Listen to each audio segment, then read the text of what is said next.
जवन बात बसवर को मैं और का करी कि जवन बात बसवर को मैं और का करी जवन कई दिया हुआ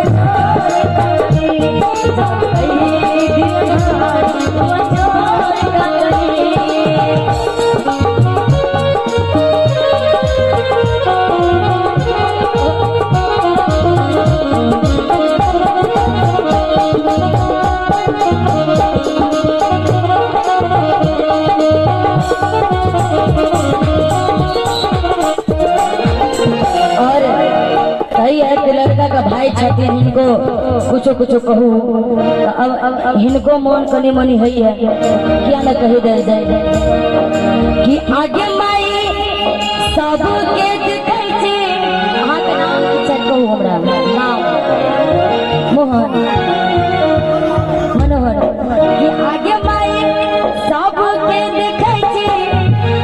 मनोहर साला कत गेल अपना बहिन का अपना बहिन के संगे सिंगार खेला आगे मैं सबके आगे मैं सबके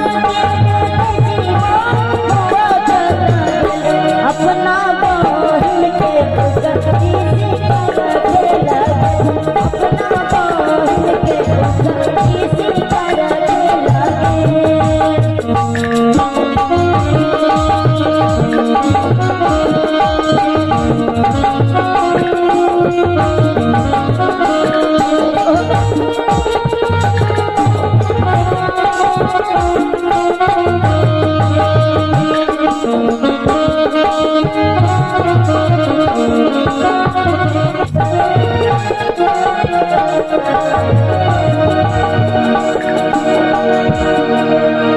के सबके देखे छी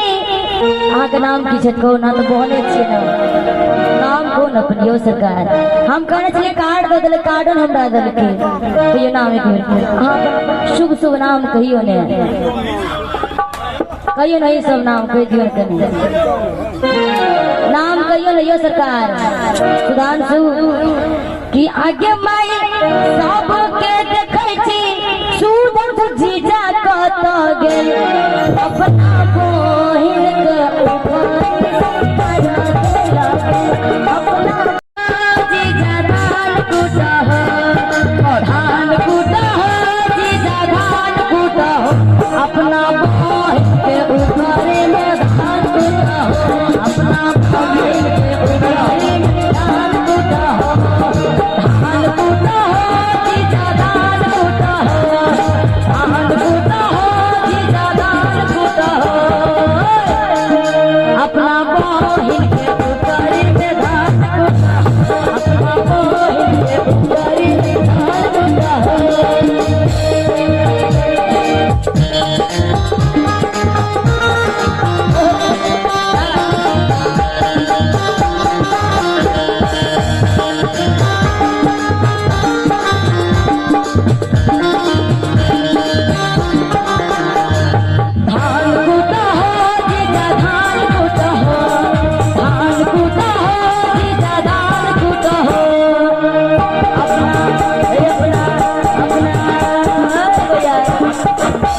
अपना